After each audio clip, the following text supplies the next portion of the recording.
Dios me los bendiga, mis amados. Bienvenidos a la clase número 32 para la gloria y la honra de nuestro Señor.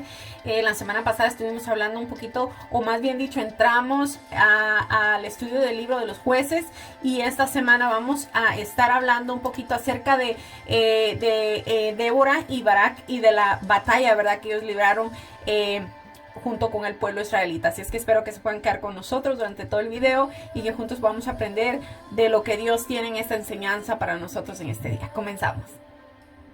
Bueno, entonces vamos a comenzar, vamos a orar para presentarle la clase al Señor.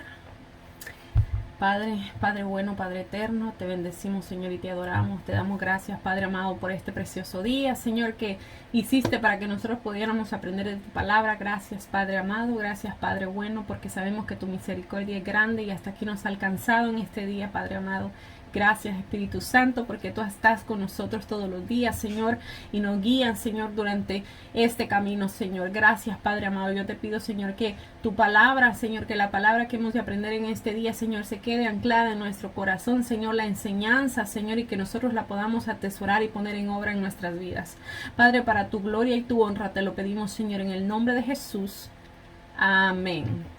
Bueno, la semana pasada estuvimos hablando, entramos al libro de los jueces, ¿verdad? Como yo les explicaba, el nombre del libro es porque, ¿verdad?, Dios designa, ¿verdad?, en un periodo de tiempo, designa hombres, ¿verdad?, que puedan liderar batallas, ¿verdad?, para defender al pueblo israelita. Como les decía yo, el pueblo israelita cae en un ciclo, ¿verdad?, que era que ellos pecaban, ¿verdad?, por cierto periodo de tiempo. Dios permitía que fueran oprimidos por sus enemigos, y después de eso, ¿verdad?, ellos al verse oprimidos se volvían a Dios, oraban al Señor, ¿verdad?, pedían perdón al Señor. Dios, ¿verdad?, escuchaba su clamor en su misericordia y levantaba a un juez dentro del pueblo, ¿verdad?, que los liderara en batalla, ¿verdad?, contra sus opresores, ¿verdad? Y finalmente, pues, el pueblo gozaba de cierta paz durante cierto periodo de tiempo, pero donde esa generación moría, volvían otra vez a lo mismo, ¿verdad? Volvían a pecar, volvían los enemigos a conquistarlos, ¿verdad?, a afligirlos, volvían a arrepentirse los israelitas, y, ¿verdad?, Dios levantaba otra vez a otro juez, ¿verdad?, que los ayudara, y volvían a caer en lo mismo, ¿verdad? Entonces estábamos viendo eso la semana pasada, y realmente este libro de los jueces, como yo les había dicho, ¿verdad?, es prácticamente esa misma historia, repetida una y otra vez, ¿verdad? Pero siempre nosotros miramos y nos damos cuenta, ¿verdad?, de la mano poderosa de Dios, de cómo Él, ¿verdad?, su misericordia, ¿verdad?, le permite al pueblo, ¿verdad?, que sean librados una y otra vez de sus enemigos, a pesar de que no lo merecían, ¿verdad? Y entonces vamos hoy a ver, hay otro pequeño juez que no vamos a leer un versículo, perdón, nada más, que se llama Samgar liberta a Israel de los filisteos. ¿Y esto por qué? Porque después de esto vamos a entrar de lleno a ver la historia de Débora y Barak, que es una historia muy interesante. Dice el verso 31, creo que estábamos en el libro, perdón, el capítulo número 3 de Jueces. Entonces dice, Samgar liberta a Israel de los filisteos. Después de él fue Samgar, hijo de Anat, el cual mató a 600 hombres de los filisteos con una aguijada de bueyes, y él también salvó a Israel. En breve, ¿verdad? Este breve pasaje, perdón, menciona, ¿verdad?, a lo que se conoce como un juez menor, ¿verdad?, que les estaba diciendo yo, aunque no se afirma, ¿verdad?, que fuera expresamente un juez de Israel, ¿verdad?, pero Samgar no es un hombre hebreo común, y, ¿verdad?, el hecho de que se diga que es hijo de Anat sugiere que era o había sido, ¿verdad?, seguidor de la diosa cananea de la guerra, ¿verdad? Era un extranjero que mató a 600 filisteos, librando así a Israel de las garras de estos, ¿verdad? Y por eso lo encontré interesante y lo quise incluir, ¿verdad?, porque se cree que no era, ¿verdad?, un israelita, ¿verdad? Pero aún así Dios lo usó, dice, con una guijada de bueyes, ¿verdad? Me imagino ya el esqueleto que tiene que haber sido, y dice que mató a 600 filisteos, ¿verdad? Y Dios a través de ese hombre libró a Israel de las garras de los filisteos. Ahora vamos a ver, como ya les había dicho, la historia de Débora y de Barak. Y el encabezado dice, Débora y Barak derrotan a Sísara. Y eso está en el libro número 4, perdón, el capítulo número 4 de Jueces. Y dice, después de la muerte de Ahod, ese era el juez que estábamos hablando la semana pasada, el último que estábamos hablando la semana pasada. Dice, después de la muerte de Ahod, los hijos de Israel volvieron a hacer lo malo ante los ojos de Jehová. Sabemos que otra vez, ¿verdad?, volvieron a caer en lo mismo. Y Jehová los vendió en manos de Jadín, rey de Canaán, el cual reinó en Azor, y el capitán de su ejército se llamaba Sísara, el cual habitaba en Jaroset Goim. Entonces los hijos de Israel clamaron a Jehová porque aquel tenía 900 carros errados y había oprimido con crueldad a los hijos de Israel por 20 años. Sabemos que ahora los israelitas se tardaron más años, ¿verdad?, en finalmente ir y pedirle a Dios que los ayudara a derrotar a sus opresores. En este caso habían pasado ya 20 años ellos siendo oprimidos, ¿verdad? Y dice el verso 4, gobernaban aquel tiempo a Israel una mujer. Fíjense, repito lo que dice aquí. Gobernaba en aquel tiempo en Israel una mujer, Débora, profetisa, mujer de Lapidot, perdón. Cuando dice profetisa no se está refiriendo a una medium, ¿verdad?, o a alguien que usa magia, ¿verdad?, sino que a una persona que hablaba de parte de Dios, así se les llamaba, profetisa, ¿verdad? Dice el verso 5, y acostumbraba a sentarse bajo la palmera de Débora entre Ramá y Betel, en el monte de Efraín, y los hijos de Israel subían a ella a juicio. Sabemos que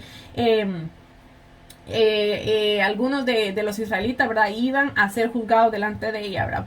Pues me imagino yo buscando un consejo, ¿verdad?, algo que los dirigiera, ¿verdad? Algunos teólogos hacen hincapié en que al ser ella una mujer, ¿verdad?, la que tiene el puesto de juez entre los israelitas, se puede ver el deterioro, ¿verdad?, de aquella generación, ya que la mujer no estaba vista o considerada para estos puestos por la cultura de ellos, ¿verdad? Entonces, ellos creen, ¿verdad?, algunos teólogos creen que esto solo resalta, ¿verdad?, el deterioro de aquella generación, ¿verdad?, de que no había un hombre lo suficientemente que tuviera, vamos a decir, los pantalones, ¿verdad?, de estar ahí en el puesto, ¿verdad? Entonces, por eso, repito, no es lo que dice la Biblia, pero esto es lo que dicen algunos teólogos, ¿verdad?, que hacen hincapié al hecho de que haya sido una mujer la que estaba por juez en aquel momento de la historia. Y dice el verso 6, y ella envió a llamar a Barak, hijo de Abinoam, de Sedes de Neftalí, y le dijo, ¿no te ha mandado Jehová Dios de Israel diciendo, ve y junta a tu gente en el monte Tabor y toma contigo 10,000 hombres de la tribu de Neftalí y de la tribu de Zabulón?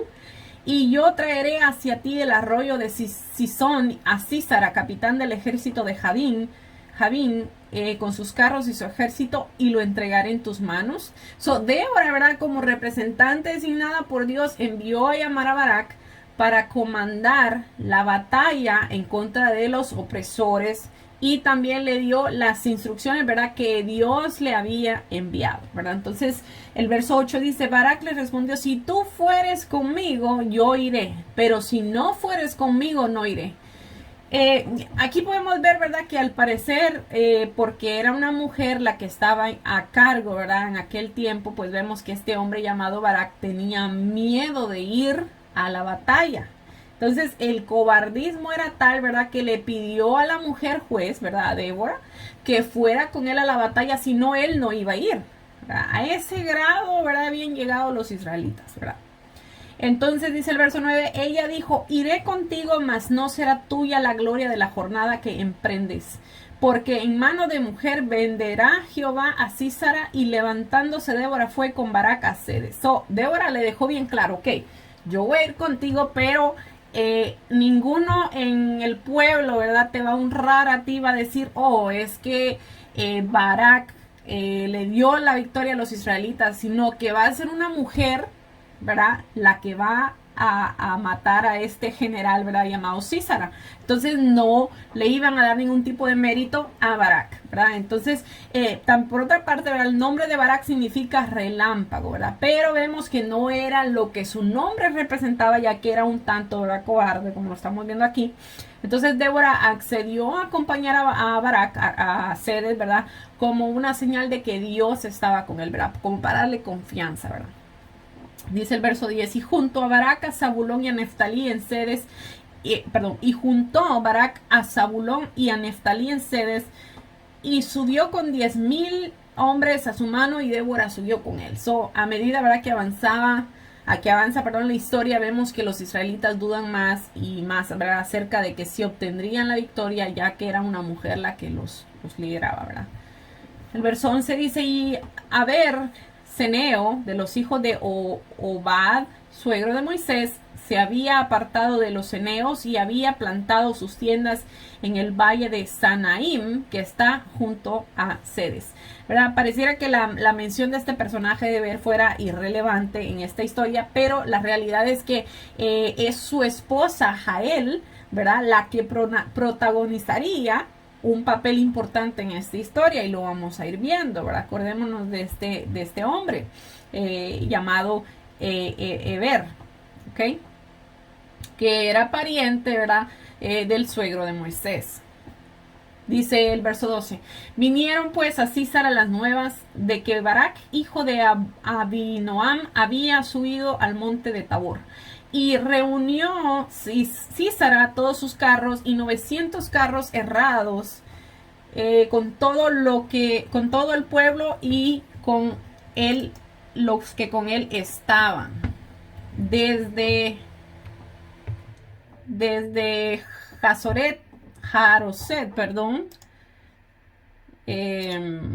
Goim, hasta el arroyo de Sison, Entonces Débora dijo a Barak, levántate, porque este es el día en que Jehová ha entregado a Sísara en tus manos. ¿No ha dicho Jehová delante de ti? Y Barak descendió del monte Tabor y 10,000 hombres en pos de él. Cabe mencionar, ¿verdad?, que la iniciativa de Débora y la iniciativa, ¿verdad?, que era de Débora y no de Barak, ¿verdad? Barak, aunque temeroso, ¿verdad?, solo acudió al llamado que Dios le hizo por medio de Débora, ¿verdad? Dice el verso 15, y Jehová quebrantó a Sísara y a todos sus carros y a todo su ejército a filo de espada delante de Barak, y Sísara descendió del carro y huyó a pie. Mas Barak siguió los carros y el ejército hasta Aroset Goim, y todo el ejército de Sísara cayó a filo de espada hasta no quedar ninguno. Y Sísara huyó a pie a la tienda de Jael. ¿Se acuerdan que les dije? Esta mujer es importante en la historia. Era la mujer de Hades, creo que se llamaba. Dice que este hombre, ¿verdad?, este general del ejército llamado Sísara, huyó hasta la tienda de esta mujer que se llamaba Jael. Dice mujer de Eber, Ceneo, porque había paz entre Jadín, rey de Azor, y la casa de Eber, Ceneo. Este hombre pensó, ¿verdad?, que como había paz, pues él podía huir ahí. Entonces, huyó, ¿verdad? Y porque, el hombre, el esposo, ¿verdad?, de esta mujer era aliado de Jadín y su campamento, ¿verdad? Y entonces tendría que haber sido un refugio seguro para ellos, pero no tuvieron en cuenta que Jael, la esposa de Aber, que fue quien se le aceró, ¿verdad?, con aparente inocencia, ¿verdad? Cuando digo aceró fue que lo mató, ¿verdad? Supuestamente era con inocencia, pero vamos a seguir leyendo. Y dice, y saliendo Jael a recibir a Sísara, le dijo, ven, señor mío, ven a mí, no tengas temor. Y él vino a ella a la tienda y ella le cubrió con una manta. Sabemos que ella lo se le recibir, ¿verdad? Entonces, con gran confianza, pues el hombre entró. Dice, y le dijo, te ruego que me des de beber un poco de agua, pues tengo sed. Y ella abrió un odre de leche y le dio de beber y le volvió a cubrir. Entonces Jael, ¿verdad?, los recibió con un saludo de paz, de seguridad, le dio de beber leche, ¿verdad? Una aparente paz y una aparente seguridad, ¿verdad? Que sin imaginar a aquel hombre que esta mujer lo iba a terminar matando. Dice el verso 20, y él le dijo, estate a la puerta de la tienda, y si alguien viniere y te preguntare diciendo, ¿hay aquí alguno?, tú responderás que no. Pero Jael, mujer de Heber, tomó una estaca de la tienda y poniendo un mazo en su mano, se le acercó calladamente y le metió la espada por las sienes y la enclavó en la tierra, pues él estaba colgado de sueño y cansado, y así murió. Sabemos que, ay, perdón, se me atravesó aquí esto. Vemos, ¿verdad? Que se cumplió, ¿verdad? Lo que Débora le había dicho a Barak, de que no iba a ser él el que se llevara la gloria, ¿verdad? De esta batalla, ¿verdad? Sino que iba a ser una mujer, ¿verdad? Esta mujer, como ya vimos, su nombre era Jael. Entonces no estaba claro, ¿verdad? O no está claro ahora por qué esta mujer actuó así, ya que rompió el pacto de paz que tenía su esposo, Heber, ¿verdad? Con Jadín, rey de Canaán. Entonces ella tampoco, ¿verdad? Pertenecía a la comunidad israelita. Entonces la respuesta más lógica es, ¿verdad? Que Dios en su soberanía, ¿verdad? Puede usar a quien sea, ¿verdad? Para que su voluntad se cumpla, ¿verdad? Eso es lo más cercano que podemos nosotros llegar a entender, ¿verdad? De esta historia, porque ya no se le encuentra, ¿verdad? Como la explicación del por qué esta mujer actuó de esta manera, ¿verdad? El verso 22 dice, y siguiendo Barak a Sisara, Jael salió a recibirlo y le dijo, ven, y te mostraré al varón que tú buscas. Y él entró donde estaba ella, y he aquí Sisara yacía muerto con la espada por la sien. Y así abatió Dios aquel día a Jadín, rey de Canaán, delante de los hijos de Israel. El libro, ¿verdad?, de Jueces tiene, entre otros propósitos, registrar la historia de Israel entre Josué y Samuel, ¿verdad? Que es el libro que veremos, ¿verdad?, al terminar el libro de los Jueces. Entonces también revela, ¿verdad?, el ciclo espiritual de Israel en Canaán, ¿verdad? Como les decía yo al principio. Entonces Israel se niega a obedecer a Dios de forma coherente, ¿verdad? Y se enamoraba, ¿verdad?, de los ídolos y de la inmoralidad de aquellas regiones paganas, ¿verdad? Como resultado, obviamente, como les dije al principio, Dios enviaba a otras naciones a conquistarlos. Entonces después algunos de años de esclavitud, ¿verdad?, Israel clamaba a Dios por una liberación. Dios los honraba en su oración, ¿verdad?, enviando libertadores o jueces, ¿verdad?, como les expliqué. Pero, ¿verdad?, aunque el pueblo volvía a Dios y lo adoraba durante algún periodo, ¿verdad?, obviamente pronto volvía a la idolatría otra vez y al pecado continuo, y obviamente el ciclo volvía a comenzar, ¿verdad? Entonces, ese es prácticamente el libro de los Jueces, se ve involucrado, ¿verdad? Es esta historia, ¿verdad?, de caída en espiral. Entonces, como vamos a ir viendo en la historia, cada vez entre más y más avanzamos, nos vamos a dar cuenta que la depravación es más y más y más frecuente, ¿verdad? O es más tremenda, ¿verdad?, por decirlo de alguna manera. Ahora vamos a ver el llamamiento de Gedeón en Jueces, el libro de Jueces capítulo 6. Esta es una historia muy conocida dentro del pueblo cristiano también. Y, ¿verdad? El nombre de Gedeón es bastante conocido también. Vamos a leer la historia. Dice el verso 1: los hijos de Israel hicieron lo malo ante los ojos de Jehová, y Jehová los entregó en la mano de Madián por 7 años. Como les dije, ¿verdad? Cada capítulo, ¿verdad?, tiene su historia. No sabemos exactamente cuántos años pasaron entre medio de un juez y otro, pero así cuando comienza la historia otra vez, ¿verdad?, podemos ver que se reiniciaba otro ciclo, ¿verdad? Entonces dice: los hijos de Israel hicieron lo malo ante los ojos de Jehová, y Jehová los entregó en la mano de Madián por 7 años. Y la mano de Madián prevaleció contra Israel, y los hijos de Israel, por causa de los madianitas, se hicieron cuevas en los montes y cavernas y lugares fortificados. Pues sucedía que cuando Israel había sembrado, imagínense, los pobres israelitas sembraban, ¿verdad?, sus cosechas, y dice que los subían los madianitas y los amalecitas, y los hijos del oriente contra ellos subían y los atacaban. ¿Okay? Y dice: y acampando contra ellos destruían los frutos de la tierra hasta llegar a Gaza, y no dejaban que comer en Israel ni ovejas, ni bueyes, ni asnos, porque subían ellos y sus ganados y venían con sus tiendas en grande multitud como langostas, y ellos y sus camellos eran innumerables, así venían a la tierra para devastarla.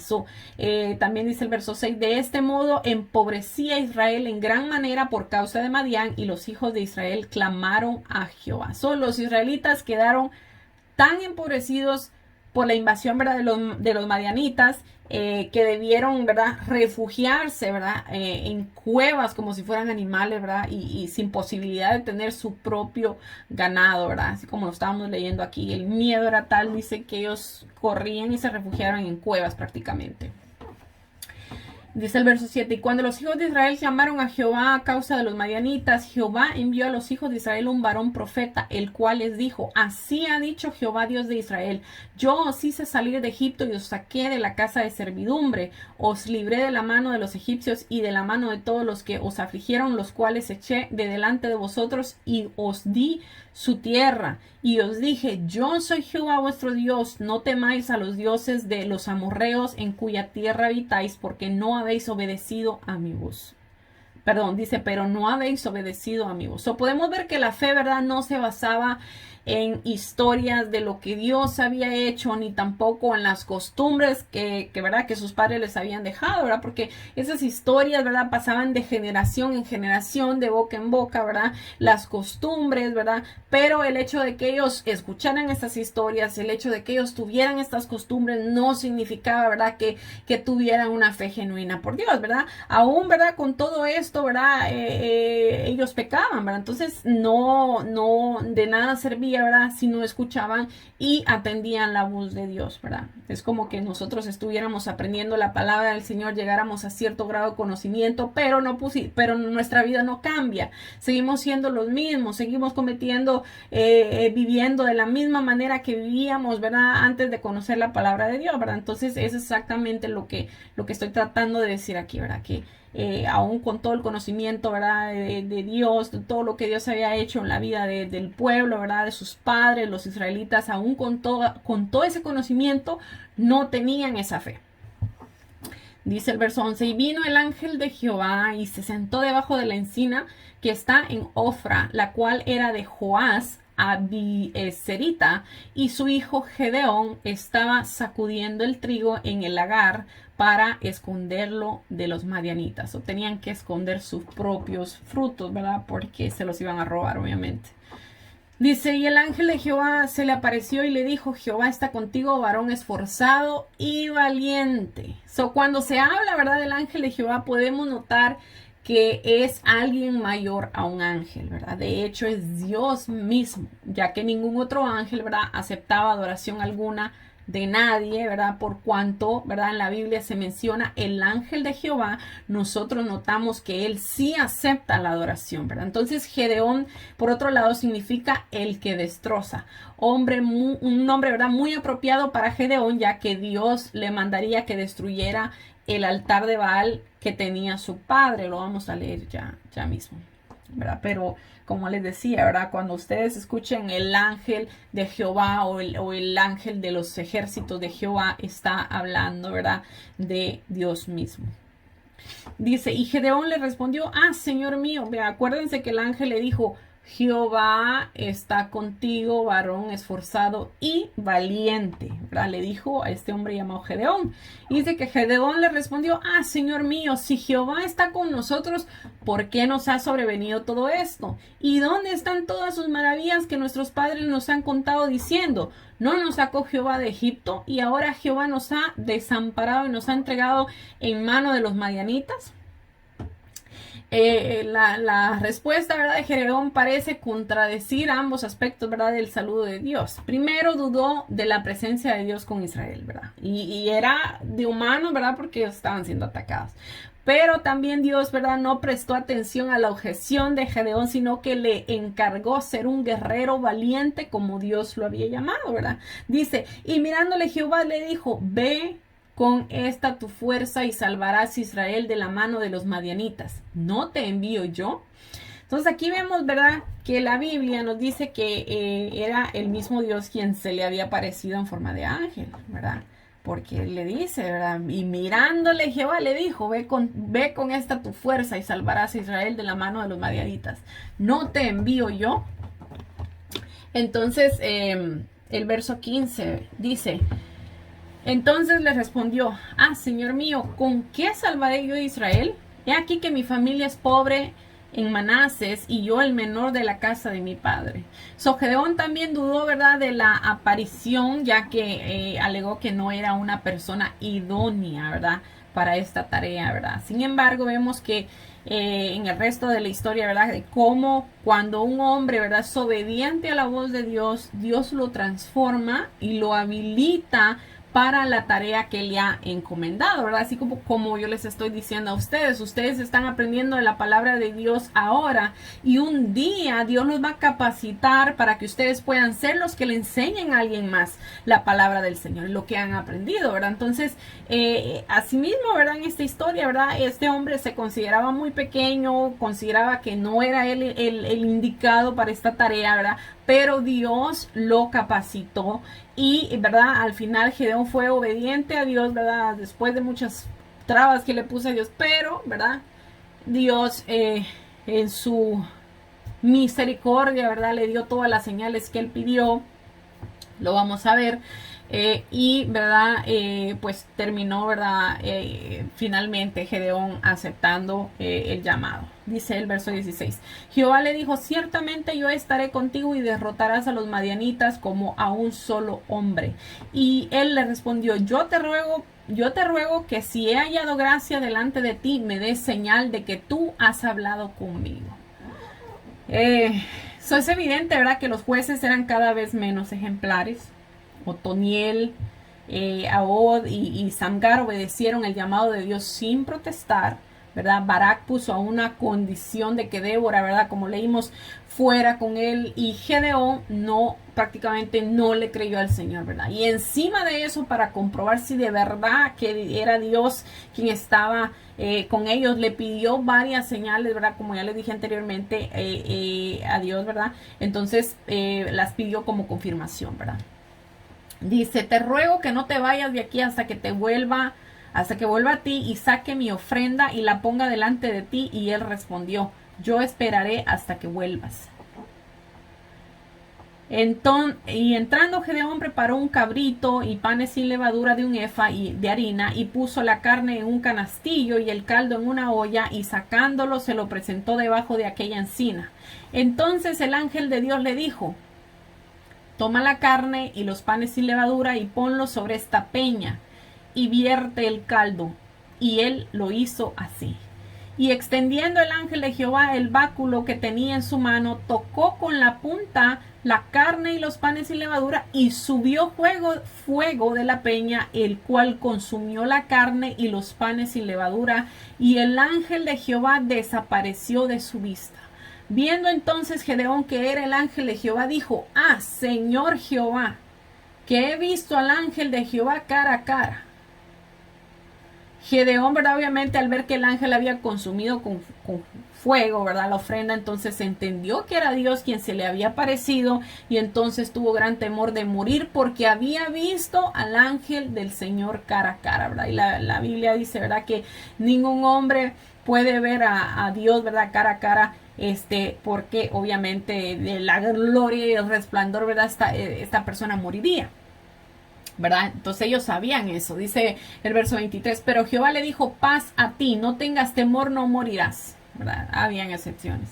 Y edificó ahí Gedeón el altar a Jehová, y lo llamó Jehová Salom, el cual permanece hasta hoy en Ofra, Jehová Shalom, de las Abiseritas. Jehová Salón significa Jehová es paz, ¿verdad? Aunque Gedeón levantó este altar a Jehová, vemos más adelante que al final de su vida edificó otro altar en el mismo lugar, pero solo que esta vez era un ídolo de éfod, ¿verdad? Vamos a ver el capítulo 8, el versículo 27. Así es que, ¿verdad?, podemos ver que cada vez los israelitas, ¿verdad?, a pesar de las señales y de las cosas que Dios hacía por ellos, seguían volviendo a la misma idolatría. Dice el verso 25, aconteció que la misma noche le dijo Jehová, toma un toro del hato de tu padre, el segundo toro de 7 años, y derriba el altar de Baal que tu padre tiene, y corta también la imagen de acera que está junto a él. El padre de Gedeón era un terrateniente importante con recursos para construir y mantener un altar a Baal. Baal era el Dios de los cananeos, ¿verdad? Como ya les dije, ¿verdad? Entonces, Gedeón, ¿verdad? Dispuso de Dios 10 siervos que lo ayudaran a derribar el altar, cosa que nos indica que era una familia con buenos recursos, ¿verdad? Entonces vemos que las excusas de Gedeón le habían dado a Dios al principio, ¿verdad? Que él le había dado a Dios al principio, ¿verdad? Eran solamente eso, excusas, ¿verdad? Porque él le dijo, ay, pues que yo pues soy el más pequeño de la casa de mi padre, ¿verdad? Y eso, pero Dios le había dado ya el poder, ¿verdad? Entonces, antes de salir a pelear, Gedeón tenía que acabar con la idolatría en su propia familia y derribar el altar de Baal de su padre y la imagen de Acera, ¿verdad? Esta diosa Acera que su padre tenía, ¿verdad? Este ídolo era la figura de un árbol, la diosa de la fertilidad y la compañera, supuestamente la esposa de Baal, ¿verdad? Era una imagen frecuente de la religión cananea. ¿Ok? Entonces Dios lo mandó que antes de salir a pelear tenían que derribar esos altares paganos que tenían. Dice el verso 26, y edifica altar a Jehová tu Dios en la cumbre de este peñasco, en el lugar conveniente, y tomando el segundo toro, sacrifícalo en holocausto con la madera de la imagen de acera que habrás cortado. Wow. Para reclamar, ¿verdad?, el lugar para Dios, Gedeón debía construir un nuevo altar para Jehová, ofrecerle un toro en sacrificio con la madera de la imagen de acera. Haría, ¿verdad?, el fuego, ¿verdad?, para el holocausto, para marcar la necedad, ¿verdad?, de adorar un pedazo de madera. En Isaías 44:19 dice, escucha lo que dice, es algo tremendo porque nos deja a nosotros saber que de ninguna manera no podemos nosotros adorar a cosas hechas de manos de hombres, ¿verdad? En este caso, una imagen hecha de madera que iba a terminar quemada. Eso quiere decir que Dios está diciendo no tiene absolutamente ningún poder delante de mí. ¿Verdad? Ustedes están adorando un palo muerto que no tiene nada que ver con ningún Dios y que solo está en su mente, ¿verdad? Isaías 44:19 dice, no discurre para consigo, no tiene sentido ni entendimiento para decir. Parte de esto quemé en el fuego y sobre sus brasas cocí pan, hacé carne y la comí. Haré del resto de él una abominación, me postraré delante de un tronco de árbol. Esto lo dice la Biblia en Isaías 44:19. Entonces vemos, ¿verdad?, que cómo es posible, está diciendo Isaías, cómo yo me voy a postrar delante de un tronco de árbol con una imagen de yeso, ¿verdad? Es imposible, no tienen poder, no tienen ninguna potestad, ninguna autoridad en la tierra. ¿Cómo vamos a adorar algo creado por las manos de un hombre cuando nosotros podemos adorar al creador de todo, del hombre, del universo, de todo lo que nosotros miramos? ¿Verdad? Es imposible, no es algo que nosotros tenemos que considerar, ¿verdad? Y como ya les repito, lo hemos venido viendo durante estas 31 clases, Dios lo menciona constantemente una y otra vez. Hemos visto versículos, hemos visto historias que corroboran, ¿verdad?, lo que estamos hablando, ¿verdad?, de que Dios no consentía el hecho de que se levantaran estas imágenes y adoraran, ¿verdad?, y se postraran ante ellas, ¿verdad? Era solamente paganismo. Dios es uno, el creador es uno y solo delante de él nosotros nos podemos postrar, solo a él nosotros debemos de buscar, y el único, dice la palabra también, dice el único mediador entre Dios y los hombres es Jesucristo. Entonces ninguna otra Dios o santo, como quiere llamar la iglesia popular, ¿verdad?, tiene ninguna autoridad o poder para alcanzar o llegar a Dios, ¿verdad? Entonces dice el verso 27, entonces Gedeón tomó 10 hombres de sus siervos e hizo como Jehová le dijo, mas temiendo hacerlo de día por la familia de su padre y por los hombres de la ciudad, lo hizo de noche. Aunque, ¿verdad?, Gedeón hizo de inmediato lo que Dios le había ordenado, aún así tenía miedo, ¿verdad?, por lo cual derribó el altar, no de día, sino que lo hizo de noche, ¿verdad?, cuando nadie lo iba a ver, así, ¿verdad?, no iban a saber que él lo había hecho. Dice, por la mañana, cuando los de la ciudad se levantaron, he aquí, el altar de Baal estaba derribado y cortada la imagen de acera que estaba junto a él, y el segundo toro había sido ofrecido en holocausto sobre el altar edificado.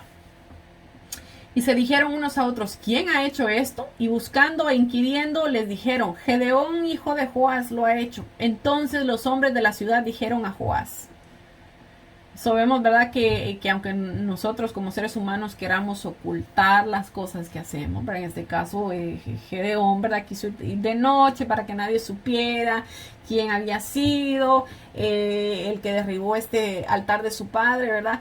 Pero como quiera salir a la luz, ¿verdad? En este caso, Jehová respaldó a Gedeón, ¿verdad? Ya que Gedeón solo siguió las órdenes de Jehová, ¿verdad? Dice, entonces los hombres de la ciudad dijeron a Joás, Joás se llamaba el papá de Gedeón, dice, saca a tu hijo para que muera porque ha derribado el altar de Baal y ha cortado la imagen de acera que estaba junto a él. La reacción, ¿verdad?, de los hombres de la ciudad nos indica que adoraban a Baal y que querían, ¿verdad?, que se le diera muerte a los responsables de haber derribado el altar de su mentado Dios, ¿verdad? Así de depravada estaban los israelitas. Y dice, y Joás respondió a todos los que estaban junto a él, ¿contenderéis vosotros por Baal? O sea, ustedes van a pelear por Baal, prácticamente les está diciendo, dice, ¿defenderéis su causa? Cualquiera que contienda por él que muera esta mañana. Si es un Dios, contienda por sí mismo con el que derribó su altar. Aquí podemos ver, ¿verdad?, que cuando Dios nos llama a hacer algo, no importa si todo el mundo se levanta en nuestra contra, Dios siempre nos va a respaldar con una u otra persona, ¿verdad? Joás, ¿verdad?, que era el dueño del altar, defendió a su hijo Gedeón. Algo muy particular aquí, ¿verdad? Aquí que nos debe de dejar una gran enseñanza es que el mismo dueño de aquel altar dijo que si Baal fuera verdaderamente un Dios, que entonces no necesitaría, ¿verdad?, que nadie lo defendiera, sino que él mismo se podía defender. Pues lógicamente, ¿verdad?, esto no ocurrió porque solo eran estatuas hechas por manos de hombres, ¿verdad?, que dice la Biblia, que no ven y que tienen oídos y no escuchan y que tienen ojos y no ven, ¿verdad? Entonces prácticamente, obviamente, pues no le pasó nada a Gedeón, ¿verdad? Entonces vemos que Dios lo respaldó. Dice el verso 32, aquel día Gedeón fue llamado Jeroboal, esto es, contienda Baal contra él por cuanto derribó su altar.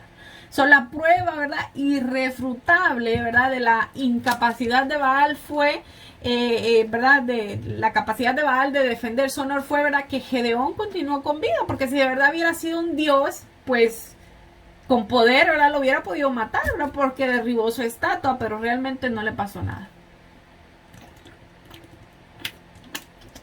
Perdón. Dice el verso 33.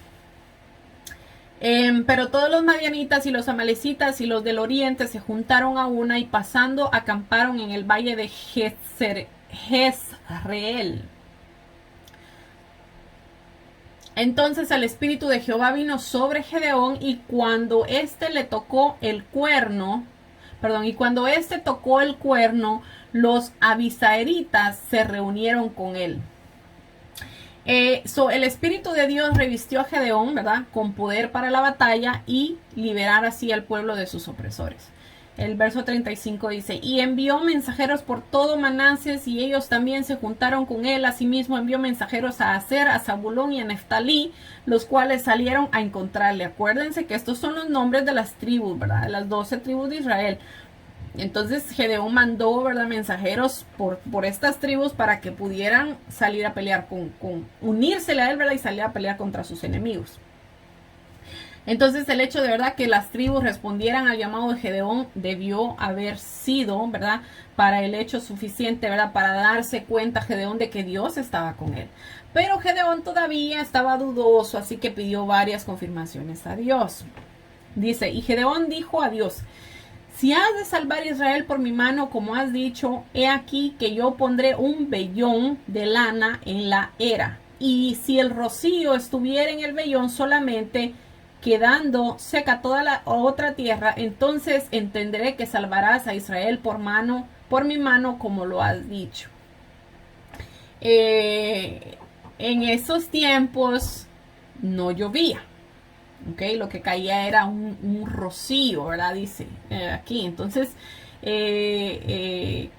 un rocío, ¿verdad? Es ¿cómo explicarlo? No sé si tal vez habrás estado cerca de un chorro de agua, pero que si el aire pasa, te lleva como un poquito de agua en el aire, no sé ni cómo explicarlo, ¿verdad? Pero la cosa es que Gedeón le dijo a Dios, bueno, si eres tú, ¿verdad? Que de verdad vas a ir con nosotros a pelear, voy a poner este pedazo de trapo, ¿verdad? Y si solo el trapo está mojado al otro día, ¿verdad? Y la demás tierra no, pues yo voy a saber que eres tú, ¿verdad? Entonces dice, y aconteció así pues que cuando se levantó de mañana exprimió el vellón y sacó de él rocío un tazón lleno de agua. Eso prácticamente estaba mojado, ¿verdad? Mas Gedeón dijo a Dios, no se encienda tu ira contra mí. Pues imagínense. Si aún hablare esta vez, solamente probaré otra vez con el vellón. Te ruego que solamente el vellón quede seco y que el rocío esté sobre la tierra. Y aquella noche lo hizo Dios así, solo el vellón quedó seco y toda la tierra hubo rocío. Dios, en vez, ¿verdad?, de airarse contra Gedeón por pedirle tantas confirmaciones, ¿verdad?, accedió con paciencia, ¿verdad?, dárselas para que él tuviera la confianza, ¿verdad?, afirmada en que verdaderamente Dios lo había llamado e iría con ellos a la batalla, ¿verdad? Y dice el verso 24, en la mano de los hijos de Israel fue endureciéndose más y más contra Jadín, rey de Canaán, hasta que lo destruyeron. Como vimos, ¿verdad?, en el libro de Josué, Dios los había mandado a conquistar toda la tierra y que sacaran a sus enemigos de la tierra, pero no obedecieron totalmente porque algunas tribus nunca sacaron a los cananeos de sus tierras, optando obviamente por vivir en medio de ellos, ¿verdad? Y entonces los cananeos les causaron problemas, aunque a veces, ¿verdad?, los cananeos trabajaron para Israel y pagaron impuestos, pero cada vez que los israelitas se alejaban de Dios, sus enemigos los conquistaban y así comenzaron, ¿verdad?, los ciclos, como ya les había dicho, ¿verdad?, a través de la historia del libro de los jueces. Entonces, también, ¿verdad?, vimos que Dios les había dicho, ¿verdad?, que por cuanto habían desobedecido, Dios iba a dejar también, iba a permitir que estas regiones paganas, ¿verdad?, estos pueblos paganos permanecieran en medio de los israelitas para que los oprimieran, ¿verdad? Porque les dijo prácticamente el Señor que les iban a servir de piedra de tropiezo. Dice, vamos a ir a Jueces capítulo 7, dice, Gedeón derrota a los madianitas. Y levantándose pues de mañana Jeroboal, el cual es Gedeón, y todo el pueblo que estaba con él, acamparon junto a la fuente de Arod, y tenía el campamento de los madianitas al norte, más allá del collado de Moré, en el valle. Y Jehová dijo a Gedeón, el pueblo que está contigo es mucho para que yo entregue a los madianitas en su mano. No sea que se alabe Israel contra mí diciendo, mi mano me ha salvado. Con un ejército tan grande, ¿verdad?, los israelitas, si derrotaban a los madianitas, podrían, ¿verdad?, haber alcanzado su orgullo, ¿verdad?, y otorgarse la victoria a ellos mismos, ¿verdad?, y no darle la gloria a Dios, quien había sido, ¿verdad?, el que les iba a dar la victoria, ¿verdad?, por medio de su mano, ¿verdad?, y su fuerza, ¿verdad? Entonces dice, ahora pues haz pregonar al oído del pueblo diciendo, quien tema y se estremezca, madrugue y devuélvase desde el monte de Galaad. Y se devolvieron del pueblo 22,000 y quedaron 10,000. Wow. Sabemos, ¿verdad?, que aunque eran muchos, no todos estaban con su corazón dispuesto a pelear en la batalla, porque imagínense que se fueron, ¿qué dice aquí? 22,000 se regresaron. Entonces, así mismo, ¿verdad?, pasa dentro del pueblo del Señor. Dice, muchos son los llamados, pero pocos son los escogidos, ¿verdad? Pocos son los que están con el corazón ahí dispuesto, ¿verdad?, a pelear esa batalla. Dice, el Señor también, ¿verdad?, obviamente les insistió, ¿verdad?, que su presencia bastaba, ¿verdad?, para ir a batalla con ellos, ¿verdad? Entonces Dios redujo el ejército para mostrar que la victoria se iba a deber solamente a él, ¿verdad? Dice, Jehová dijo a Gedeón, aún es mucho pueblo, 10,000 hombres era mucho pueblo para Dios, para que Dios les diera la batalla, ¿verdad? Dice, llevarlos a las aguas y allí te los probaré. Y del que yo te diga, vaya este contigo, irá contigo, mas del cualquiera que yo te diga este que no vaya contigo, el tal no irá. Entonces llevó al pueblo a las aguas y Jehová dijo a Gedeón, cualquiera que lamiese las aguas con su lengua, como lame un perro, a aquel pondrás aparte, asimismo a cualquiera que se doblase sobre sus rodillas para beber, lo pondrás aparte. Y fue el número de los que lamieron llevando el agua con la mano a su boca 300 hombres. Y todo el resto del pueblo dobló sus rodillas para beber las aguas. So vemos que quienes recogieron, ¿verdad?, el agua con la mano para llevársela a la boca, ¿verdad?, serían seleccionados. Y los que se pusiesen, ¿verdad?, de rodillas, ¿verdad?, en sus cuatro patas, por decirlo así, de una manera, ¿verdad?, para beber el agua, o que se agacharan, ¿verdad?, para lamer, digamos, directamente del agua, ¿verdad?, poner la boca directamente en el agua, esos iban a ser rechazados, ¿verdad? No sé explícitamente el contexto de esto, ¿verdad? Pero así fue como pasó. Dice, entonces Jehová dijo a Gedeón, con estos 300 hombres que lamieron el agua os salvaré y entregaré a los madianitas en tus manos y váyase toda la demás gente cada uno a su lugar. Y habiendo tomado provisiones para el pueblo y sus trompetas, envió a todos los israelitas a cada uno de su tienda y retuvo a aquellos 300 hombres y tenía el campamento de Madián abajo en el valle. So el Señor, ¿verdad?, redujo aún más el ejército de Gedeón, ¿verdad? De 10,000 que quedaron, se redujo a 300 hombres. El poder de Dios, ¿verdad?, puede salvar a su pueblo, ¿verdad?, con muchos o con pocos hombres, porque la fuerza obviamente no viene de la cantidad del ejército, sino de Dios. Dice el verso 9, y aconteció que en aquella noche Jehová le dijo, levántate y desciende al campamento, porque yo te lo he entregado en tus manos. Y si tienes temor de descender, baja tú con fura tu criado al campamento, y oirás que hablan. Y entonces tus manos se esforzarán y descenderás al campamento. Y él descendió con fura a su criado hasta los puestos avanzados de la gente armada que estaba en el campamento. Sabemos que seguramente, por lo que leímos, ¿verdad?, Gedeón todavía sentía temor, ya que Dios le envió, ¿verdad?, a que fuera al campamento madianita, ¿verdad?, para que escuchara las conversaciones de los enemigos y obviamente comprobara que él les iba a dar la victoria, ¿verdad? Dice el verso 2, y los madianitas, los amalecitas y los hijos del oriente estaban tendidos en el valle como langostas en multitud, y sus camellos eran innumerables como la arena que está a la ribera del mar en multitud. So, al ver esto, ¿verdad?, me imagino yo que Gedeón se llenó aún más de temor, ¿verdad?, al pensar que él solo tenía 300 hombres. Imagínense, aquí dice la Biblia que los madianitas y los amalecitas estaban, dice ahí, como langostas, ¿verdad?, en multitud, y los camellos que ellos tenían, ¿verdad?, eran innumerables, dice, como la arena que está en la ribera del mar, así eran en multitud. Imagínense, solo el hecho de pensar eso, yo me puedo imaginar, analizar una escena y de ver cuántos miles y miles de hombres eran, ¿verdad? Entonces, en nuestra vida, ¿verdad?, como creyentes, las dudas, así como le pasó a Gedeón, las dudas, los temores, las inseguridades siempre van a llegar, ¿verdad? Y esto no es pecado, ¿verdad?, porque es parte de nuestro débil carácter humano, ¿verdad? Se convierte en pecado si nos detenemos, ¿verdad?, por lo que sentimos, obviamente. Pero vemos que Gedeón, aún con miedo, siguió las órdenes y accionó a lo que Dios le dijo y le mandó hacer. Dice el verso 13, cuando llegó Gedeón, he aquí que un hombre estaba contando a su compañero un sueño. So, Gedeón finalmente llegó al campamento y escuchó a uno de los madianitas, ¿verdad?, y contarle a su compañero un sueño que había tenido. Dice que le dijo, he aquí yo soñé un sueño, veía un pan de cebada que rodaba en el campamento de Madián, y llegó a la tienda y la golpeó de manera que cayó y la trastornó de arriba abajo, y la tienda cayó. Había soñado que un gran gran pan había caído, ¿verdad?, y había venido dando vueltas y destruyó el campamento de Madián, de ellos, ¿verdad?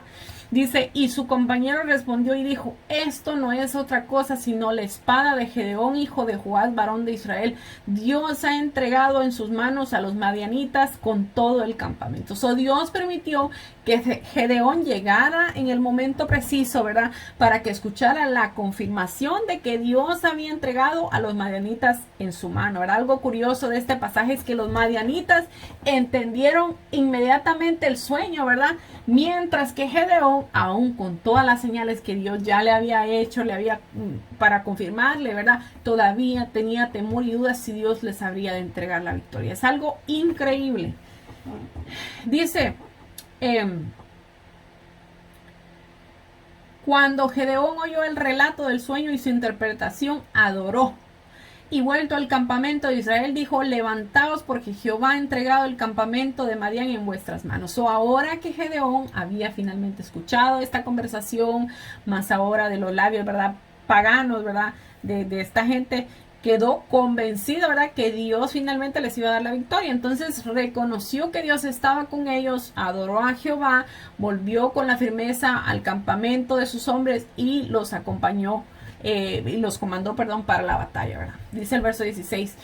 Y repartiendo los 300 hombres en 3 escuadrones, dio a todos trompetas en sus manos y cántaros vacíos con teas ardiendo dentro de los cántaros. Y les dijo, miradme a mí y haced como yo hago. He aquí que cuando yo llegue al extremo del campamento, haréis vosotros como yo hago.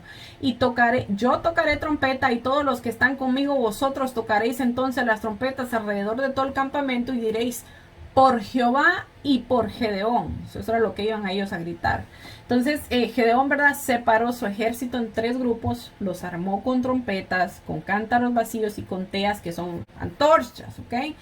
El objetivo era confundir a los enemigos. Entonces cuando nosotros hacemos, ¿verdad?, sonar nuestras voces en alabanza, ¿verdad? Eso es un ejemplo a lo que vamos a ver.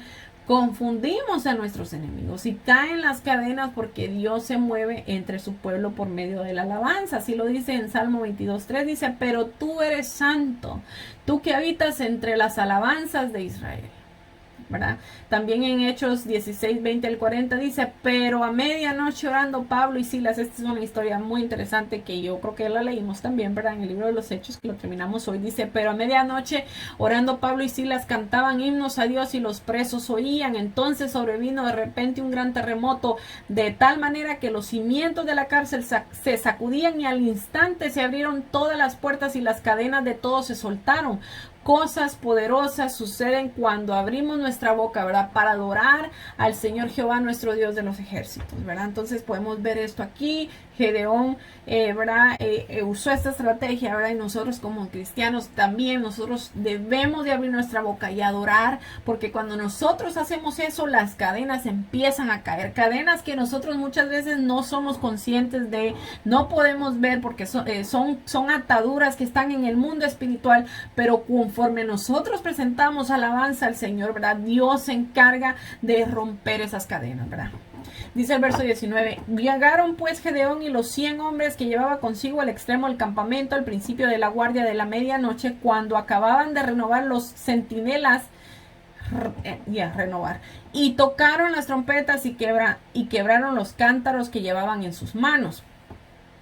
Y los 3 escuadrones tocaron las trompetas y quebraron los cántaros, tomaron en la mano izquierda las teas y en la derecha las trompetas con las que tocaban, y gritaron, por la espada de Jehová y de Gedeón.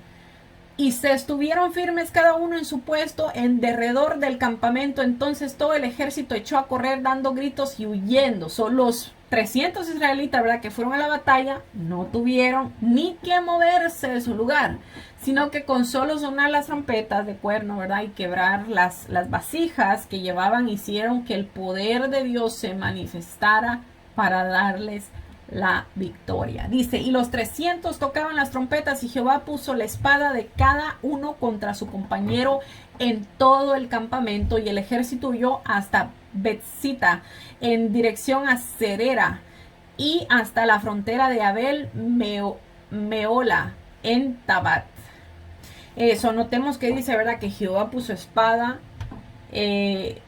puso, ¿verdad?, la espada de los madianitas cada uno contra su compañero, ¿verdad? El poder de Dios hizo que los madianitas se atacaran unos a otros entre ellos mismos. Imagínense el poder tan grande de Dios, ¿verdad? Dice, y juntándose los de Israel, de Neftalí, de Aser y todo Manasés, siguieron a los madianitas.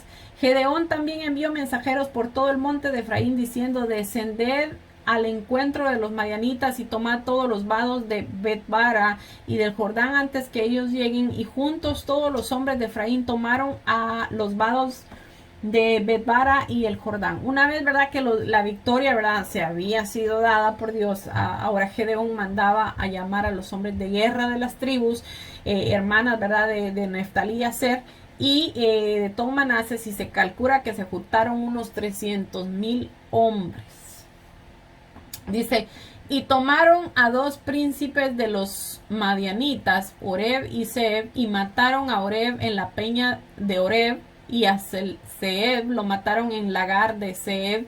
Y después que siguieron los madianitas, trajeron las cabezas de Oreb y de Zeeb a Gedeón al lado del Jordán. Ya, yo creo que ahí nos vamos a quedar. La historia sigue, porque esta historia sí es un poquito larga, pero, ¿verdad? Podemos ver cómo Dios realmente les dio la victoria, ¿verdad? Aún sin que ellos tuvieran incluso que pelear, ¿verdad? Así como nos imaginamos nosotros una batalla, ¿verdad? El simple hecho de que ellos adoraban, ¿verdad? Adoraron y mencionaron el nombre de Dios, ¿verdad? En señal, ¿verdad? Que estaban dispuestos a ir a la batalla. Dios accionó, ¿verdad? Confundió a sus enemigos y, ¿verdad? Se mataron unos a otros, ¿verdad? En una confusión tremenda. Yo no me puedo llegar a explicar cómo esto sucedió, pero porque en el poder de Dios, ¿verdad? Todo es posible. ¿Alguna pregunta? Que te veo ahí como que quieres hacer alguna pregunta. Es que no mucho entendí, me quedé con algunas dudas o no sé si me perdí ya. Pero los cananitas eran, ¿va? Sí, es que mira, pues, Canaán, como les había dicho yo, así se llamaba la región. Pero dentro de esa región había muchos pueblecitos, ¿verdad? Los amalecitas, los filisteos, los amorreos. Entonces, por eso es que ustedes oyen tantos nombres, ¿verdad? De ciertos pueblecitos. Entonces, cuando dice explícitamente los cananitas, se está refiriendo prácticamente al grupo, ¿verdad? Pero sí son pequeños pueblecitos. Pero los israelitas no vivían ahí. Canaán bien. Es que Canaán, así se llamaba la tierra de Israel antes de que llegaran los israelitas. Entonces, Ah, ellos no vivían ahí. Pero esa era o sea, al principio sí, porque Abraham habitaba en esa tierra, pero todavía Dios no se la había dado. Dios le dijo que se la iba a dar a su descendencia. Entonces, vemos al nieto de Abraham, ¿verdad? Y a los bisnietos que vivían ahí, por ejemplo, Jacob, ¿verdad? Y sus hijos, José, de los nombres, ¿verdad? De las 12 tribus eran los 12 hijos de Jacob. Ellos vivieron en Canaán, pero, ¿verdad? Se fueron a Egipto, ¿verdad? Con plan de Dios, y después Dios les dijo que los iba a sacar de Egipto para llevarlos y darles esa tierra, ¿verdad? A sus descendientes, eso pero fue. los israelitas, ¿por qué querían sacar a los demás pueblos, digamos? Porque Dios se los mandó. Dios les mandó que ellos Porque tenían. esa tierra era solo, o sea, Dios la quería solo para los israelitas. Es que el problema de todo esto es que Dios sabía que estos pueblos eran paganos, que tenían costumbres paganas, que adoraban ídolos, que sacrificaban incluso a sus hijos para adorar a esos dioses falsos. Entonces Dios sabía, como Dios conoce el corazón del hombre, ¿verdad? Dios sabía que los israelitas, si no sacaban esos pueblos de ahí, los israelitas tarde o temprano iban a terminar haciendo lo que esos pueblos hacían. Y fue exactamente lo que pasó, ¿verdad? No es que Dios realmente pues odiara a la demás gente y no la quisiera, no, es que estaban tan corrompidos delante de Dios que Dios decidió ya eliminarlos prácticamente, ¿verdad? Pero como los israelitas no obedecieron, Dios permitió que estos pueblos, ¿verdad?, se quedaran ahí para que los israelitas fueran oprimidos. Y la única manera, ¿verdad?, que Dios encontró para que los israelitas se volvieran a Él y poder él mantener ese pacto que tenía con ellos era de permitir que los pueblos estos oprimieran a los israelitas para que después ellos se volvieran a Dios y pudiera, ¿verdad?, el pacto seguir vivo prácticamente. Pero como ya les dije, ¿verdad?, venían, los oprimían, se convertían a Dios, pedían perdón, Dios levantaba a alguien para que los librara en batalla, Dios les daba la victoria, pasaba un cierto periodo de tiempo, tenían paz y después volvían a caer en lo mismo, ¿verdad? Entonces eso fue. Durante todo el libro de Jueces vamos a ver siempre la misma historia, que Dios levanta a un juez y esto, ¿verdad? No sé si tienes alguna otra pregunta acerca de eso. Bueno. ¿Cómo se llamaba el último juez? Gedeón. El que estamos viendo ahorita se llama Gedeón. Ok. Entonces, todavía la historia de Gedeón sigue, pero como ya llegamos, ya casi nos pasamos de una hora, entonces vamos a continuar la historia de Gedeón la semana que viene. Así que vamos a orar. Para darle gracias a Dios por la clase que tuvimos. Padre, gracias Padre amado, gracias Padre eterno, gracias porque nos permitiste, Señor, poder estar esta hora aquí, Señor, aprendiendo, escuchando de tu palabra. Gracias Padre amado, te pedimos, Señor, que bendiga, Señor, a cada uno de los que van a escuchar esta clase, Señor, a mi hermana que la ha recibido en este día, Señor, gracias Padre Santo por su vida, bendícela, Señor, bendice a cada uno, Señor, de los que van a escuchar esta clase, Señor, bendice a cada una de sus familias, Señor, ayúdanos Padre Santo a poner en obra tu palabra, Señor, a poner en práctica, Señor, lo que tú has ministrado a nuestro corazón en este día, Padre, para tu gloria y tu honra te lo pedimos, Señor, en el nombre de Jesús, amén. Bueno, que Dios me los bendiga, que Dios me los guarde y si Dios permite nos vemos el sábado que viene. Adiós.